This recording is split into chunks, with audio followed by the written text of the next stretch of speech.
Hello everyone, आप लोगों का स्वागत है इस नए वीडियो में। और इस वीडियो में हम लोग एक क्वेश्चन के बारे में बात करेंगे। अब हम लोगों ने बेन 10 क्लासिक में देखा कि बेन का जो घोस्ट फ्रिक था वो बाहर आ जाता है ओमनिट्रिक्स से, और वह उस टाइम का एक लौता ऐसा एलियन था जो कि ओमनिट्रिक्स से बाहर आ जाता है और बेन को डराने लगता है, बेन के एलियंस के ऊपर भी अटैक करने लगता है। तो क्या कभी आप लोगों ने ये चीज सोचा कि आखिर ऐसा हुआ क्यों? आखिर घोस्ट फ्रिक ही वह एलियन कैसे बना कि वह ओमनिट्रिक्स से सबसे पहले बाहर आ गया? तो सबका जो आंसर है वो मैं आपको इस वीडियो में दूंगा। इस वीडियो को आप लोग एक लाइक कर देना, नीचे अगर आपको कोई क्वेश्चन पूछना है तो कमेंट कर देना। चलिए वीडियो को स्टार्ट करते हैं।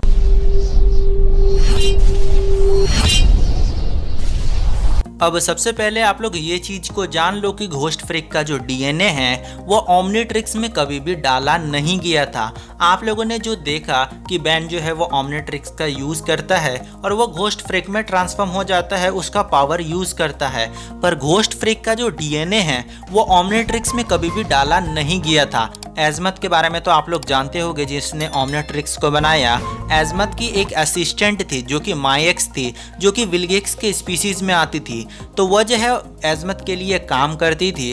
तो वह क्या करती थी, वह न्यू एलियंस का जो डीएनए है वह इकट्ठा करती थी, स्टोर करती थी ताकि बेन यूज कर सके। तो वह एक दिन जाती है एक वाइल्ड वाइन का जो स्पीसीज है उसका डीएनए कलेक्ट करने, पर वो जो वाइल्ड वाइन था उसके अंदर एक घोस्ट फ्रिक छुपा था जो कि कंट्रोल कर रहा था उसको।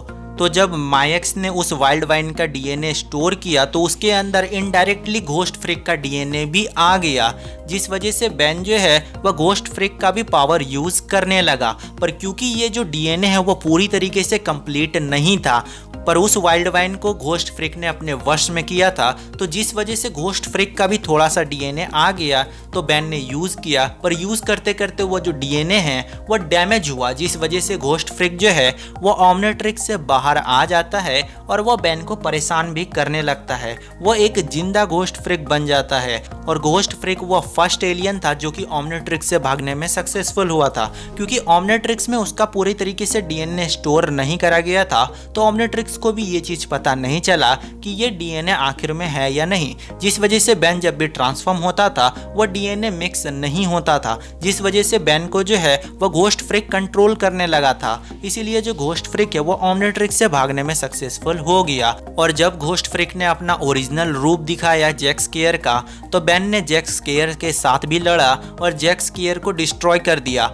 और जैक स्केयर जो है वो जाते जाते कुछ अपना सैंपल ओमनिट्रिक्स में डाल देता है, क्योंकि उस टाइम ओमनिट्रिक्स को सिर्फ टच करना होता है। टच करने से जो बेन का ओमनिट्रिक्स है वह उस डीएनए को स्टोर कर लेती है।